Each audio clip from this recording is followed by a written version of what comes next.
everybody, and welcome back to episode 7 of You're Ridiculous.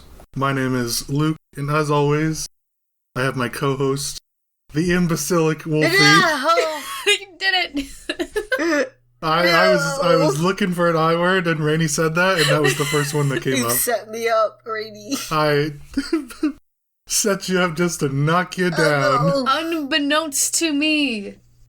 Yo, you knew what you did. Well, no, it had already came up on the search. It just so happens that that's the one that she said. It was either that or idle. Idle. Yeah. Yeah. So if you haven't figured it out, my second grade vocabulary is already caught up to me, so I had to Google one. You're peeking. Couldn't think of one. Oh yeah. Anyways, Wolf, how you doing? I'm alright. Sort of. Yeah. After your word of the week. Yeah. Two of us, as always, and then joining us once again, as often as she can, Rainie. Hello. How are you tonight, Rainie? I'm doing pretty good. You ready to record the podcast? Rip ass Rainie. I am here. It'd be bad if you weren't, because, we're in the middle of it. Yeah. That's true. I can't get All right, away if now. you haven't... It's too late. We roped you in. If you haven't checked out last week's episode, make sure you do. Pause this one, come back to it, go watch that one. Episode 2, we talked about Little Nightmares 1 and 2, a classic. Right? That was last week. Yeah. Indeed. Rainie was looking at me weird. I'm like, I have the thing. Episode 6. Yes. What did I say? Don't worry about it. Continue. All right, well, I'll cut all this anyways. And if I don't, it's just good content. Episode 6, I think I said 2. We talked about Little Nightmares 1 and 2. We also did... Oh, we didn't do our Reddit's Hypothetical because we saved it for this week. That's right. You're gonna love it. Because we ran out of time. I bet you've been waiting. Too much Little Nightmare talk. And we had a question from Rainie that it was about I forgot what it was. It was about which animal would be, like, the biggest bitch and what their go-to insult would be. Damn, so much for these episode recaps. I can't even recap them. Fool. This week we'll be talking about Netflix's hit show Arcane. That's right. We'll also be talking, or bringing back Reddit's Hypothetical. We saved last week's question for you, and we're going to be bringing it back for this week. And then we will be finishing off our episode, as always, with Rainie's question of the week. A solid plan. Wolf, why don't you kick us off with Arcane? Alright, Arcane, if you haven't heard about it, is Netflix's newest animated show based in the world of League of Legends. And I'm sure that's a name most people have heard of, even if they don't know what it is. And most people don't care about. So it seems. Their show focuses mainly on 2 of the characters from the game, Vi and Powder, and basically how they came to be as they are in the game now. Yeah, it's their backstory. Yeah. And quite a few other characters' backstories. Yeah, a bunch of backstories. But how these people came to be, essentially. It was number 1 on Netflix when it first dropped, overtaking Squid Game. Right now, as of today, it is number 9. Which is like, it blows my mind. I tweeted this yesterday, it was number 6, and I thought that was criminal. Yeah. The fact that it's not still number 1 blows my, or at least top 3, come on. The attention span of humanity. I know. Especially since the last 3 episodes literally just came out for us a couple days ago. Yeah. You would think it would still be right on top. For you listeners, it'll be about 2 weeks old, but still, you're gonna hear quality this stuff. Yeah, you are. So yeah, Arcane, they released it. They did a special little thing for the releases of Arcane. They actually released each episode as a set of 3 every week, which is mind-blowing, because Netflix won't even do that for anime, and that releases weekly. My biggest beef with them. I think that was part of why it's not higher on the top 10 list. Maybe. Is for something like Squid Game, all of them dropped at once, and so everybody got to talk about every part of it. Yeah, in one go. Where it kind of makes sense that you drop it in sections so you maintain your audience. They're coming back all the time, and that's probably why anime does it like that too. But I don't know. I feel like something like this, like for Netflix's original, they should just drop it all at once. Perhaps. It's definitely binge doing it week by week. It is binge worthy, and that's why you should be released all at once. Spoiled, all of you. Yeah, give me the damn show. Why do you make me wait? So, before we get into the discussion, favorite character? Jinx. Oh, you're just going in? Yeah, favorite character. On the spot. Who? Favorite character! You're lying. Not you, you clown. What? Oh my Rainie God. said something. I didn't said hear. Jinx. Oh. Simp! Absolutely. Hands down. Simp! Oh, that's why I thought you said Jace. Oh, God, no.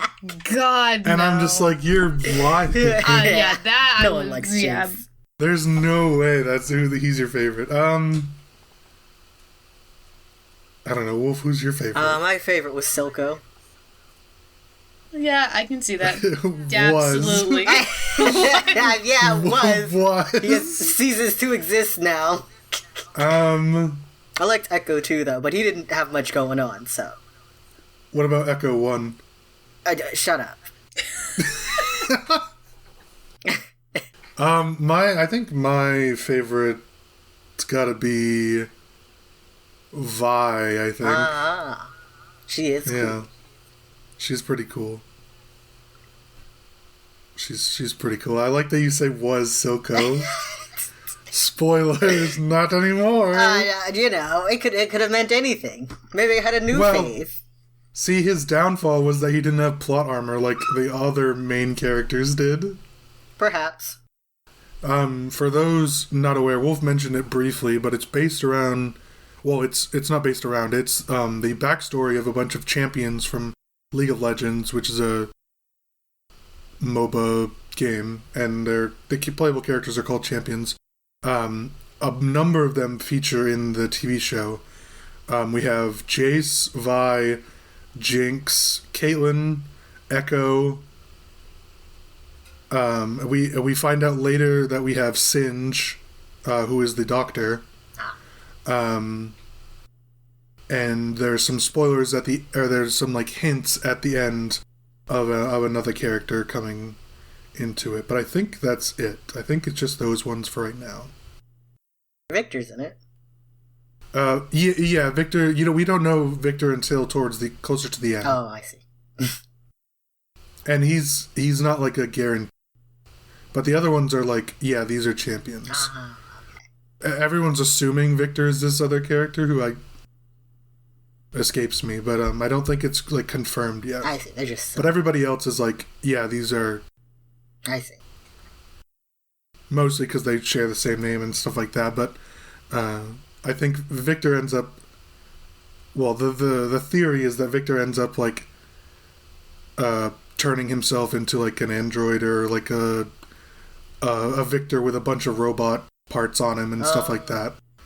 And then we find out later that, like I said, the doctor is Singe, who's champion in League of Legends.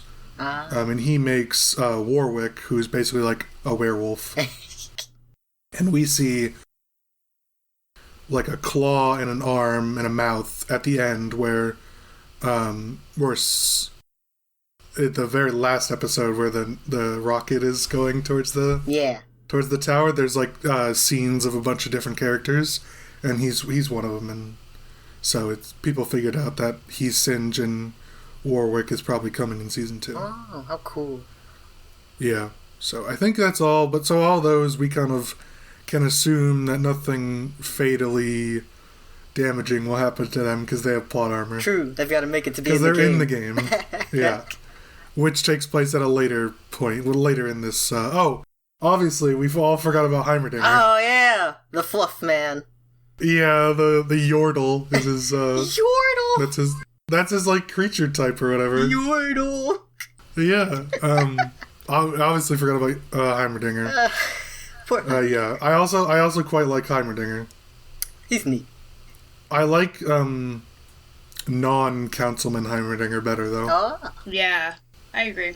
In the very short span, he just seemed like he cared a lot more. I see, yeah. So... It was the first I want time to know where his fluff ball, though, is. You know. Because that has mysteriously disappeared. Oh, you're right. Maybe it passed away. It looked old. No! No! Wolfie, no! Listen, it either passed away or got killed in the end when Jinx launched that rocket at him. The fucking magic nuke. Well, he wasn't in there. He wasn't in there. He was down with Echo. Oh, yeah. Was he? Ah. Yeah, he was down with Echo. Undercity ate him. He pawned him for a cloak. Oh, the poor fiend. Yeah. So you had an analysis of something, Wolf, right? I did. As an anime fan, big fan of OPs, aka openings. And when in the age of Netflix, openings, and what openings in American media aren't really a thing, or they're like really short. So to see that this thing has an opening is great. And it was doubly great that the opening wasn't just like eye candy, it had like thematic things going on in it. So, gonna go right into it now. So it starts, the opening, the song is Enemy by Imagine Dragons. It starts with Vi, pink light shone upon her. She's a partially finished statue. And as the camera rotates around her, powder is literally carved into the rest of her, as if Vi is incomplete without powder. And as the camera turns and powder comes into existence, the light switches to blue, and Vi is now cast in powder's shadow. And the next shot is Jace's statue, and his statue, he's focusing so closely on the magic stone / hex tech that it's all he can see, it's all he can focus on, which is exactly what happens in the show, and why it ends up causing problems. I also noticed that the statues that are carved over time versus the statues that came done, like Victor, practically starting from nothing, he was like just a head and just like block of whatever stones or statues are carved out of marble. Whereas Jace, Mel, and Heimerdinger are already complete. Helmendinger. It's just like a walking tub of mayonnaise. And then next shot, Caitlyn, she is not a statue in her first shot. She is a carving into the wall, shrouded in darkness, trapped within the walls like she is as a child, unable to go do anything, until a pink light shines on her, potentially representing the influence Vi's action ultimately have on her life. Since I'm pretty sure Caitlyn becomes an enforcer because Vi's attempted robbery of Jace does a lot of things. Causes that explosion, makes him almost lose his job, everything. Next, we have Vander. He's got the girls in his hand, and he's so focused on them that he doesn't even notice the looming threat of Silco coming, and Silco's behind him like a shadow or a ghost haunting him for what he did. And then in the last shot, we have Jinx and Vi clashing, even though they never actually fight in the show, really. And then it ends with Vi getting the last hit, which makes it seem like, oh, she comes out at the top in the end. But that's not really the case, because in the end, Jinx is ultimately successful. She loses Silco, but she achieves Silco's goal. And then the second part I wanted to talk about is the colors that are shown on each statue throughout the opening. There's green, potentially representing the firelights, aka the good of the Undercity, like the hidden hideaway Echo has built with his allies. It was like a smaller scale version of what Vander and Silco ultimately wanted. The firelights are like more like one big family that look out for each other, which was the way Vander was running things, as opposed to the crime lords and grunts working together begrudgingly because they have to meet their common goal. Next is purple, which seems to be like the evil and the corruption of the Undercity, like down in the dregs, with all the dying, deformed shimmer addicts.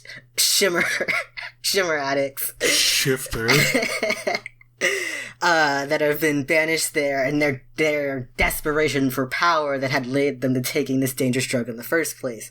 Then there's yellow, of course, obviously representing Piltover, and its powers and riches, and it's a color that frequently overtakes the characters in the OP, filling the screen to remind you of their everlasting overbearing presence on the people in the Undercity.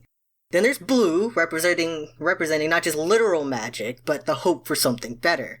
Unfortunately, its intensity ultimately blinds the users to its danger, as Powder only had good intentions when she used the magic, and so did Jace and Victor, but in the end, it only hurt all of them. And then finally, pink is obviously Vi, but I'm just not sure what it represents thematically. Maybe being between blue and purple could be about how close she is to falling into darkness with her actions, but at the same time her heart and drive coming from a desire for a better future. Like how she wants to go to war first with Piltover and then against Silco. And then, so, getting into how it's used in the OP, you have Jace's statue, in the beginning, cast in yellow, with just his eyes and face shining with blue, and then by the time we see him again, he is completely covered in the blue light. And then same with Mel, bathed in yellow light, as she stands at the, counselor table, and behind her is the city's emblem, almost as if it's a crosshair to a gun and she's in its sights. And of course, Caitlyn is shown in yellow when when she first fires her gun, when she's a fully carved out statue, fully shaped by the city's influence. And the next set of color thingies is Vander, the scene where Vander's holding the girls. He's in green tinted lighting, and then Silco goes purple as he becomes the focus, but then that purple fades away back to green. And I think that could be one of two things, maybe even both.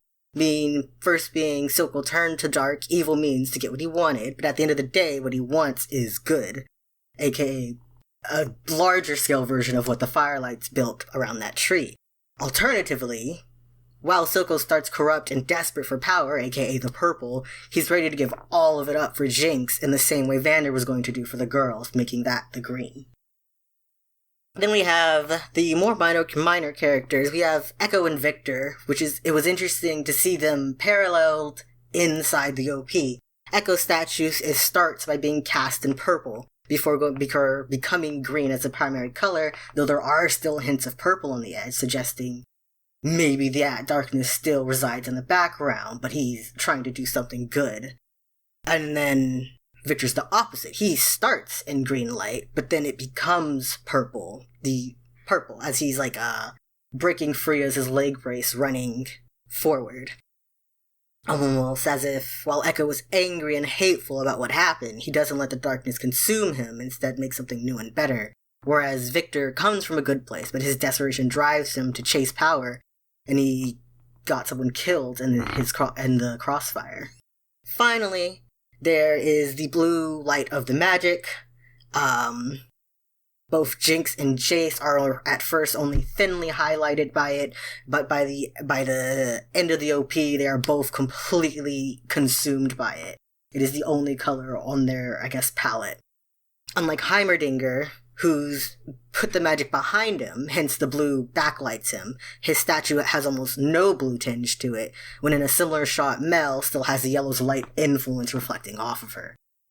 So yeah, very exciting OP, gives you a lot to think about. Had a great time watching it and really liked the song. Or maybe I'm just overthinking it, none of it means anything. But I think it means something. I wasn't listening, could you repeat all that? You couldn't hear it again when you added it. No, so I'll be honest, I think that's really interesting because I bet I'm not the only one that watched the OP once or twice and then skipped it.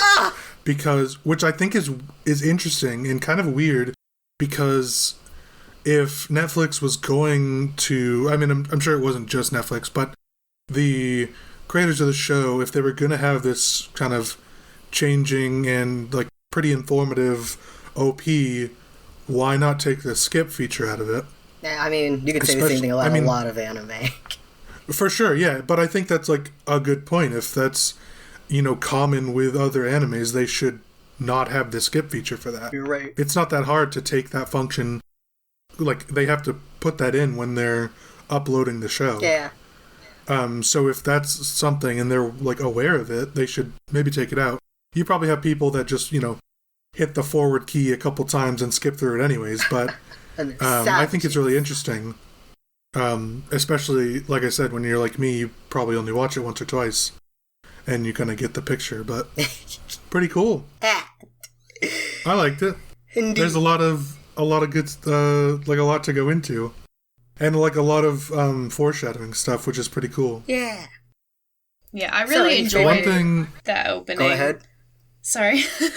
Yeah, I really enjoyed the opening only because, well, not only because there are many reasons that I enjoyed the opening, but it just kind of, with the music and the way that they animated kind of like this mixture of fast and then slow action shots, I really thought that it kind of like created a good sense of power and vibe to kind of get you into the beginning of whatever episode you were watching.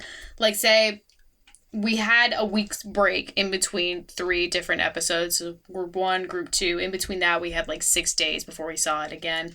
And I think watching that opening scene just kind of reminded you what everybody's fighting for in a little bit of a way and what everyone's affected by. And it just kind of like, it hyped me up before watching the next set. Yeah. It hyped me up the first couple times. And then you and then I'm like, all right, moving on. I did like it, though. I did think it was a really good intro. Yeah.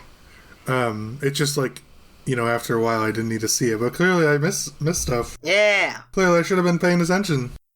Giving it the good eyes. Yeah. So we did talk a little bit about, or I guess we mentioned favorite characters. I don't think it's that much of a secret who our least favorite character is. Fucking Jace. As I was watching it, I was like live tweeting my reactions to them, and I always had something bad to say about Jace. My problem with Jace, and this is like for any sort of show or whatever, or movie or whatever, if you feel like really strongly about certain characters or certain stuff that happens, that's probably more often than not a good it's probably what the creators and the writers wanted. So the fact that I've seen a lot of Jace hate likely hints to me that there's going to be a huge redemption factor in season 2. They better. Especially when the main problem was he was so manipulated by everybody. Yeah. That he lost sight of his original goals and ideals, which was literally just to like help people. Yeah. And by getting absorbed in everything, he didn't accomplish what he wanted. Yeah, instead. And so he lost what he wanted to become. Then he hurt a lot of people. Yeah, and it will continue to do so. And like he even says it himself towards the end, which again is another hint at his redemption arc, is that like he betrayed his mentor Heimerdinger. He wasn't super fixated on Victor. He, just over and over even betrayed himself a little bit. Yeah. So I'm assuming there's going to be a huge redemption arc there. But other than Jace, I liked pretty much all the characters. Yeah, they're all lovely. It was hard not to. I liked Jace in the beginning, I'll say. Yeah. But once he became like a counselor, I'm like, fuck this guy. I'm really surprised there wasn't a moment where Jace like recognized Vi. What do you mean? Why would he? Well, because he saw her as when she first did the thing. When oh really. Yeah, he did. He looked right at her. He was shaking off a fucking explosion. No, he opened the door, saw her, got a real good look at her, and then the explosion happened. Because she was the last one to leave. She even looked back at him. Yeah, but he was like up against a wall that had just been blown apart. No, the explosion hadn't gone off yet. Or she wouldn't have been able to look back at him. There was no building left. You're losing it. You're losing it. No, you're wrong. Ridiculous. Something that I wanted to bring up, and I don't know if it has any merit, but I think it could, was that when you're analyzing the OPs, I went and pulled up all the characters, or the champion information about it from the actual game. Yeah. And they all have their name and then kind of like a title, basically. Oh. And so I think the title could possibly, in some characters' cases, hint at to what's coming for Season 2. Season 2, obviously, I don't think has yet been confirmed. No, it's confirmed. It's confirmed. Oh, is it? Okay. Yeah. Even if it wasn't, I was about to say, there will be a Season 2 because of how Season 1 left off. Anyways, so Vi's title is the Piltover Enforcer. Ah. Ooh. So, maybe that something happens there. Caitlyn's is the Sheriff of Piltover. Wow. So she replaces Marcus. Oh, Who would have saw that coming? Yeah, no kidding. Jinx's is pretty basic. It's just the loose cannon. Yeah. Which makes a lot of sense. That's her. Causing problems. She also has a pretty big cannon. Yeah. Everyone loves her. I mentioned it to while kind of texting Rainie and Wolf. I was waiting for when the rocket launcher was going to come out because the minigun and the rocket launcher are her two main weapons in the game. Oh. So I'm like, this is gonna play a role and it's gonna be bad. And then when Silco starts talking about we have to finish the weapon, it's like, oh no. Oh. Yeah. Oh no, because the rocket in the title, it's her ultimate ability in the game. I see. And it's just called Super Mega Death Rocket. Yeah. So it's That's accurate. I was waiting for it. That's amazing. Yeah. And so we have those three. We have Heimerdinger is also pretty basic. It's just the revered inventor. This one I think is interesting. We have Jace, the Defender of Tomorrow. Huh. So I think, and it's him. This is the only one worth mentioning, really. It's him with his humongous fucking hammer. Right. Kind of pointed in a gun stance, and he's kind of, it looks like he's attacking or defending against something coming at him. Guess he does some soul searching. And so I think this hints at another redemption piece for him. We have Singed, who again is the doctor in the game, or in the show, and he's just called the Mad Chemist, which makes sense. Self-explanatory. And then this is another one that I thought was really interesting. It was Echo, the boy who shattered time. Oh. Explains the hourglass on his face. Right. He has the hourglass on his face, and during this fight with Jinx, he's swinging a pendulum. Yeah. That's ticking. And so I knew going into the show that Echo, in the League game, does a lot with time and reversing it and altering it and slowing things down and stuff like that. And so I was waiting for that in the show. And so it was super hype to see him whip out his little pendulum. Yeah. And start kind of ticking it and all that stuff. I also really liked that scene. It was very stylistic. Yeah. That's my next point. So I just thought those titles were interesting anyways. Most of them were kind of obvious, but a few of them kind of maybe hint at some features for Season 2. Yeah. So keep those in mind if you're waiting on Season 2. My next question, which was kind of Wolf hinted at already, was what was your favorite scene out of the whole thing? Because I have a couple. Right. But it's hard to pick one because they're all fantastic. But I don't know if any of you have any that you can share right off. I refuse to pick just one, but I'll go right into the scene with Echo and Jinx. It doesn't have to be order. Just share one or two. That one was lovely. Style. I liked how it gave a peek into their previous relationship because we didn't get to see a lot of them in I guess Act 1 interacting. And then the way I liked the way it was animated, the paint splotches, and everything about it, really cool. And then the way it all that was one of my favorites for sure. Yeah. It was just not hard, but it was very emotional to see that while we didn't see them interact that much in Act 1, you could tell that they were friends growing up. Yeah. And so kind of Echo knows he has to do this and Jinx wants to do this, I'm sure. Yeah. given her personality, the fight and how it's slowed down and the song is playing and Vi's trying to get Caitlyn to safety and all that. It was very good. Yeah. Was a big fan of that scene. Like Wolf said, the stylization in the animation was top tier. Rainie, you got one? Did you have one?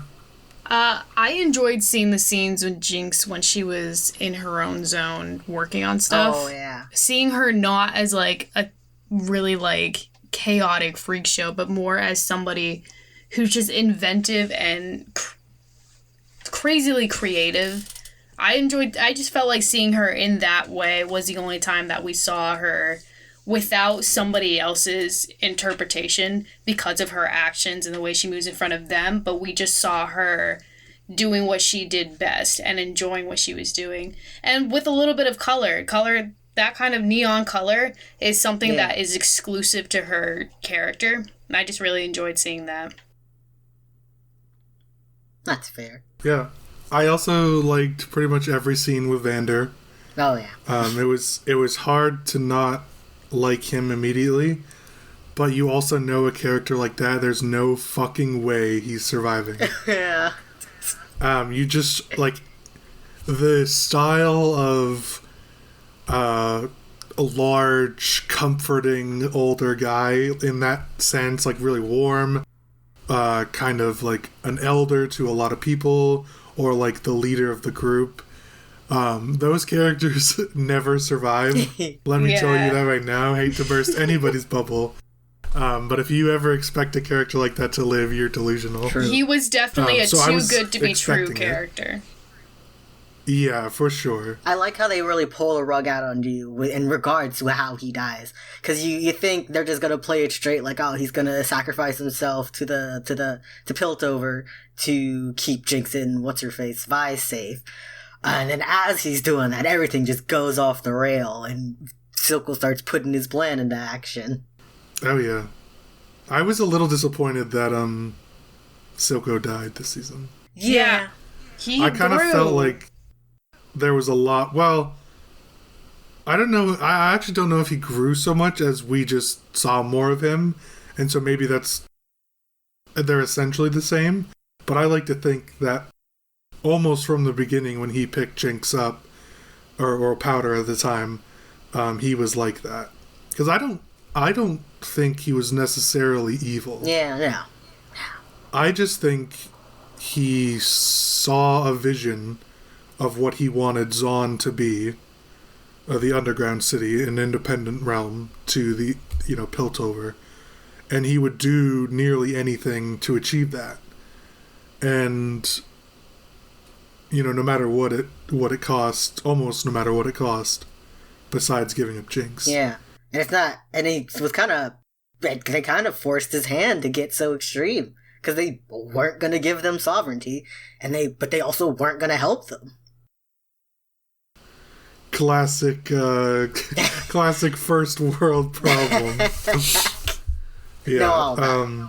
So yeah, I kind of in short, I don't think he was necessarily evil. I think he's probably a pretty good guy, and I think him and Vander being so close kind of hints that while they probably just disagreed about how to do it. Yeah. I think Silco's death. Sorry. I really like the scene where Savika humbled him a bit. Because it's like that classic scene where the villain's all up his own ass because he knows his minion's not gonna betray him. But Silco's not actually that sure. Like, he says his sassy little comment to them, but he's startled when she swings that blade. I think it was like how close that she got to him. He's like... Yeah. Yeah. What were you saying, Rainie, about something? I was going to say that I think the death, for me anyways, the death of Silco was just as emotional as the death of Vander. Only because I feel like, for me, Silco kind of grew as a parent figure, obviously, to Jinx, and just watching... Anytime I watch a character lose somebody like that, I think is always really hard to watch.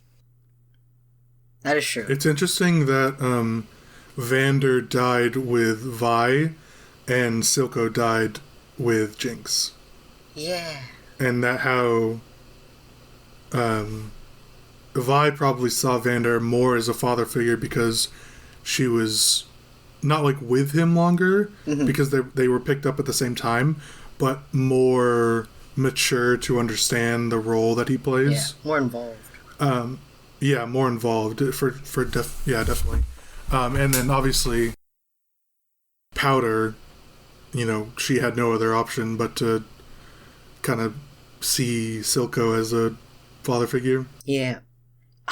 That scene gives me lots of thoughts. I like that scene because it really quiets the people that are like, Silco's just using Jinx. He doesn't really care about her. You guys are stupid.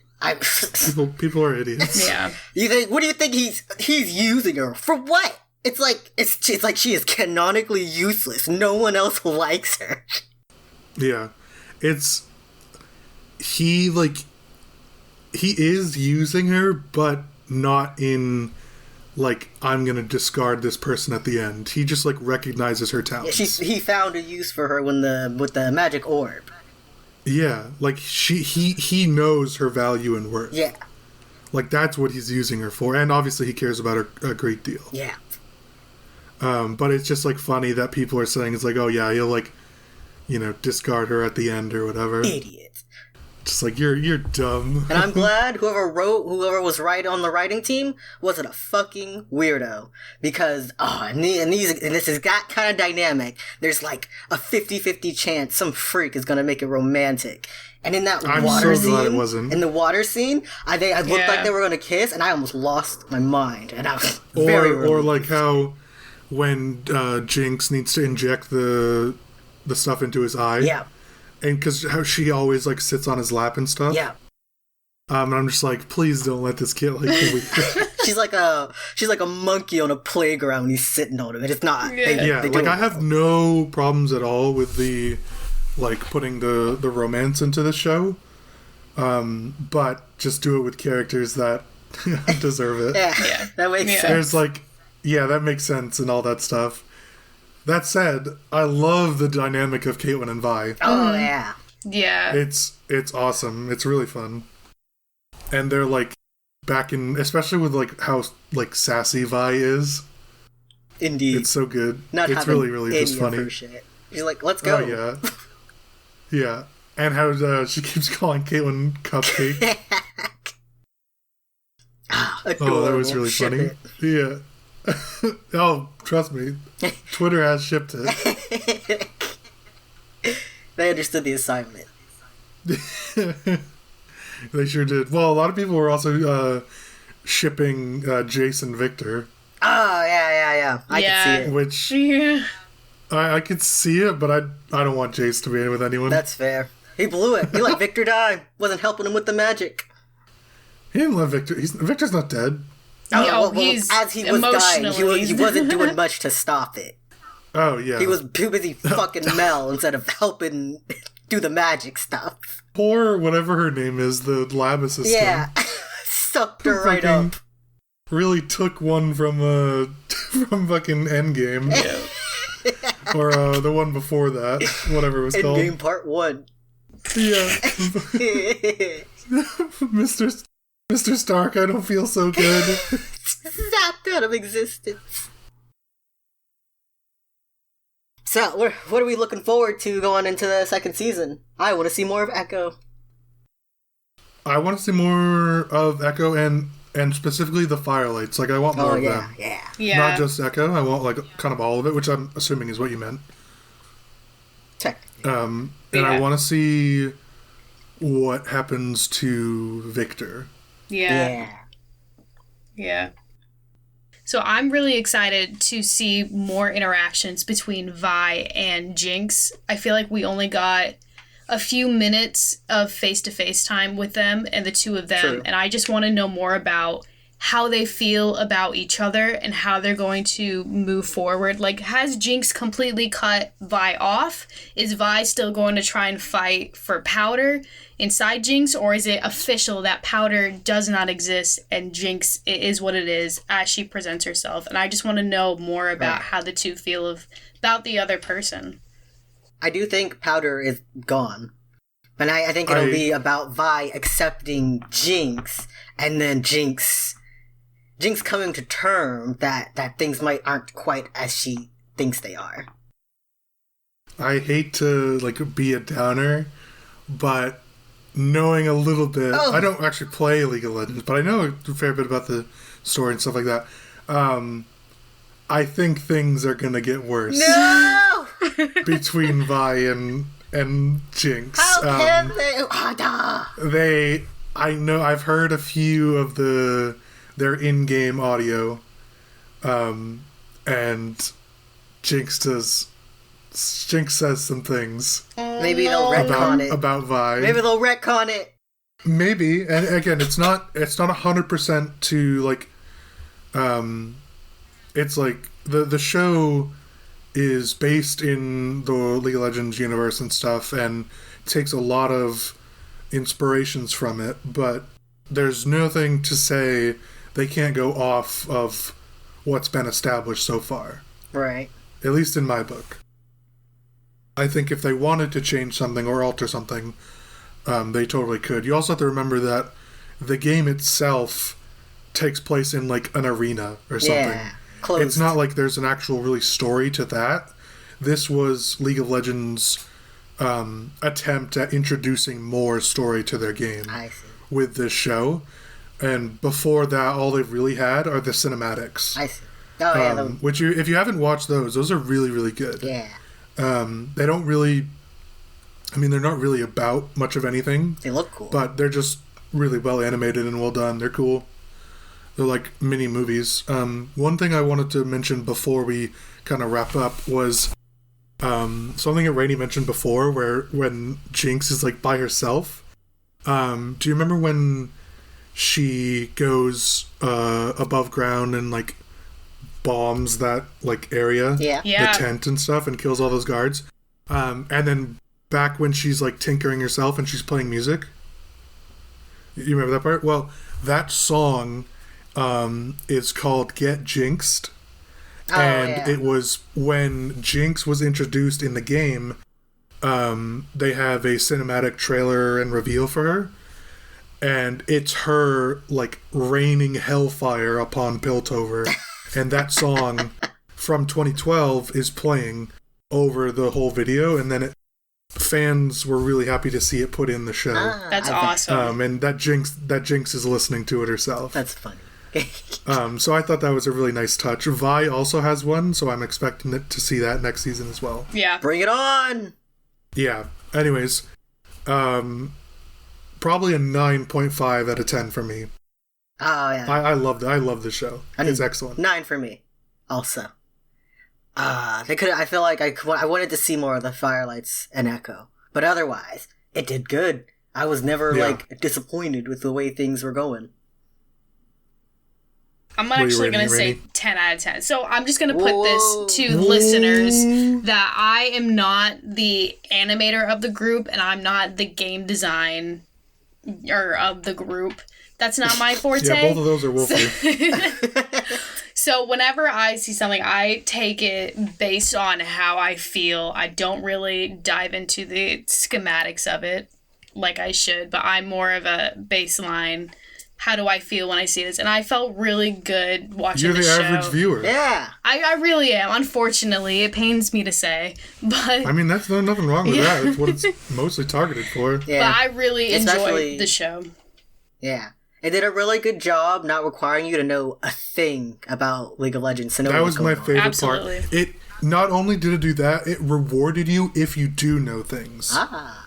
And so it was great. Like I said, I don't play League of Legends. I'm not really, I'm just not going to do that. But I know a lot about it because I like the character design of their champions. I like the little bit of lore that they have and stuff like that. And so I knew a fair bit going into it. But I know, Wolf, you know almost nothing, if not nothing. Yeah, no, I've seen the champion animatics, but I don't know what they all mean. Right, exactly. And so we're kind of, there's people that know more than me, obviously, so I'm sure that's how I found about the Warwick thing. But I think it works well on both fronts. If you know nothing, it's great, and if you do know stuff, it's great. They really found the balance. They struck the chord. which I think is not that easy to do. Yeah. So good kudos to them. All right, moving on. Let's go! We are going to do we're running out of time on these episodes. So much to say. Yeah, we'll do a quick Reddit hypothetical. We'll see how quick it actually ends up being. So for those of you that have forgotten, Reddit hypothetical is where I go on to Reddit, find a hypothetical question somebody asked at any point, and then I ask it to my two friends here, and we'll answer it. We'll answer the hypothetical.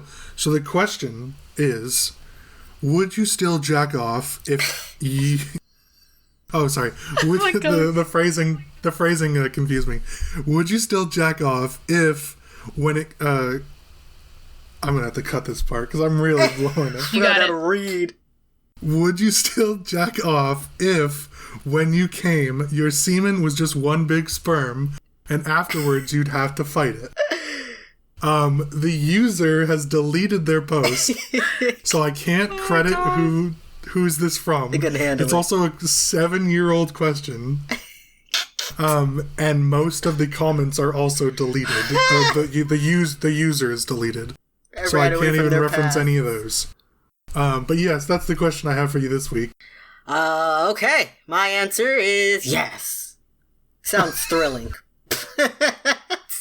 I agree. It does sound thrilling. My question is like, do they take a form, or is it just like a gigantic sperm? It's just got one big gigantic sperm, like in Rick and Morty. So like, do they inherit any sort of like strength, or can I just like squish this thing? They're as strong as they are on a microscopic level, but like scaled up. Right, so what would be the problem to fight this thing? I would just... What do you mean? I'm pretty sure they're, like, really strong, like, on a relative scale. Oh, you're saying it scales. Yeah. Like, if an ant got bigger, it could then lift a building. Well... Yeah, I mean, yeah, I'd give it a go. I'd fight it. It'd take once to see if it was worth it. Right, yeah, exactly. I mean, you might end up dying, who knows? Punishment for your crimes of horny on Maine. That's the new fetish. That's not new. True. Seen some this things. Is 7 years old. It can't be new. Yeah. Rainie, what do you got? I don't... Do I have to? You've had time. You gotta answer. Yeah, you're part of this. Why don't you go first, and then because I'm panicking. We both said yes. Yeah. Think, Rainie, think. Fucking damn it. I said yes. Of course I would. Like I said, I agree with Wolf. It'd be thrilling.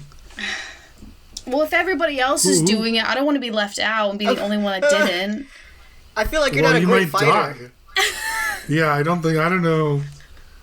So, Look, like, I'm pretty big and Wolf is pretty squirrely, so... I can't run. I don't know how well you'd fare. Mentally, Bold of you to assume that I think either of I'd us fight, can but if run. it really comes down to it, I'll crumple right down like an old leaf. You'd have to go abstinent. Oh my god. Well, pretty, easy question there. Wasn't a lot to it. Yeah. But, yeah, I'd fight it. I'm not backing down.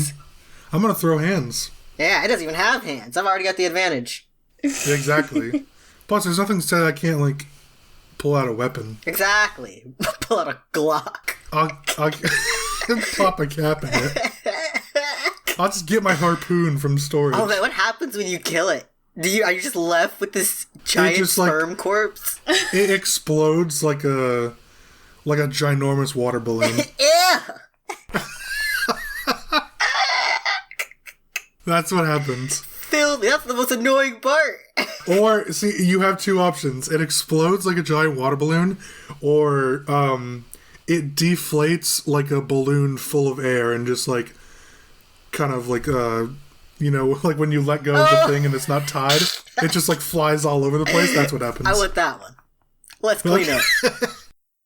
See, that one would be good because you could just, like, put up a bunch of canvases on your wall and then it's just art. I don't even have a response. Well, If we haven't been canceled before, we're getting canceled off this one. Apple Podcast is going to take us down. All right. Well, unfortunately, the coward deleted their thing, so I can't credit them. Yeah. But thanks for that question, Reddit. That was a classy one. So unfortunate. Send us your cool Reddit hypotheticals.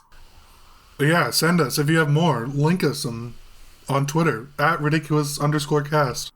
Rainie, we're going to be moving on now to Rainie's question of the week. A lot of questions this week. Yeah. What do you got for us, Rainie? This week's question of the week is, if you could live in any video game world as a character or NPC, what game would you choose and why? So. All right. Wolfie starts off. You know that game Prey? Remember that game Prey? Yeah. Yes. It'd be that one. You're a freak. What do you mean I'm a freak? It's got so much cool shit going on. Even if I'm not directly involved with the tragedy that happens, I can augment myself to be part mimic. I'm all about it. We've got such casual space technology that I could go vacation in space, looking like a ideal world out there. Yeah, as long as you don't run into like anything that happens in the main storyline. Yeah, but you know, I just won't. Just run. I know it's gonna come. I mean, the option was that you could be an NPC, so. I joined after that tragedy happened, so they've already worked out all the bugs. See, you're the sequel game. Oh my god. So I had two actually, because I couldn't decide. My first one was Pokemon, because I think it'd be cool to actually have Pokemon. Basic bitch answer. And have friends finally. And, what are we? And good question. You're a co-host. That's where the relationship ends. Assigned co-host at birth. So yeah, I think that's like, a lot of people would probably answer that because I think it'd be a lot of fun and cool and stuff like that. And you'd never have to work because you could get all your money from being a Pokemon trainer. That's true. And then get a lot of money. Yeah, you win.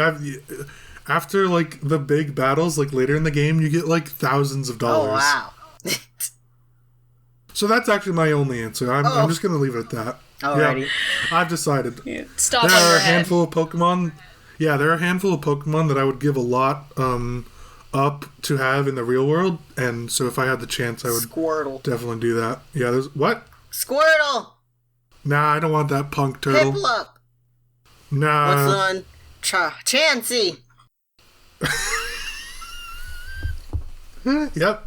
All right, Rainie. What do you have for us? I would choose Skyrim. Only because that's kind of like my nerd. getaway. Listen. If I want to live in Riften at the orphanage and beat kids, it's my business. It's not yours. You're a freak! We can do that in the real world. Yeah! No, You don't Let's go out Skyrim. You don't want to be in later. Skyrim for the cool option, like fucking dragons. but Well, I was just specifically, gonna say that she wants to go to Skyrim so she can fuck cat people. the Khajiit. No, but I'd want to be in the Forgotten Vale. Because Do you guys? wears if Oh you my have god, coin. I hate you guys. But do you guys know the Dawn Guard quest? Well, there's a part where I've never played Skyrim. Oh my god. No, it's been a while. I played it a long time ago. Okay, well, there's this one part where during the vampire quest, you go to the Forgotten Vale when you interact with the snow elves, she and you wants go to find through. Lemmy Dimitrescu. Oh my god. We already knew that, though. Dami Mommy's out there. I just gotta find her. She's gonna be exiled again. Can't keep it in your pants. I just want to be by myself in the woods. Well, what do you need Skyrim for that? What a waste of a isekai moment. I know. I just want to be in a magical You place. switch worlds just to go be normal. Huh? So, Well, thank you for that, Rainie. Let us, audience out there, let us know what game you would pick and why. Let us know on Twitter or Instagram, both at ridiculouscast, or ridiculous_cast, that is. And I think that about wraps up episode 7. I think it does. Woo, Wolf, why don't you take us away? This is Wolfie taking this away. Thank you for watching your ridiculous episode 7. Follow us on all the social medias. You can follow the main cast page at ridiculous_cast. You can follow Lucas at 7AngryWasp, spelled with an E. And you can follow me at Rainbow Does with no W. And Rainie May, you can check out her website at RainieMayDesign.com. Thank you for your time. Check out all the other episodes if you haven't already. Smack the subscribe button on whatever you're listening to us on to catch the next episode. Bing the bell. Yeah, bing the bell if you're on YouTube or Spotify. And make sure you check out all these other social medias because we have platform-specific content. That's right, and so you don't want to miss it. Even if you're listening to our episodes on one thing, make sure you check out all the other social medias because there's content on all of them that you can't find anywhere else. Exactly. And you're going to feel like a fool when you hear a reference and you don't get it. Especially the banger tweets Wolf and I have been producing. That's right. Say goodbye, everybody. Bye, everybody. Bye. That's right. Say goodbye, everybody. Bye, everybody. Bye.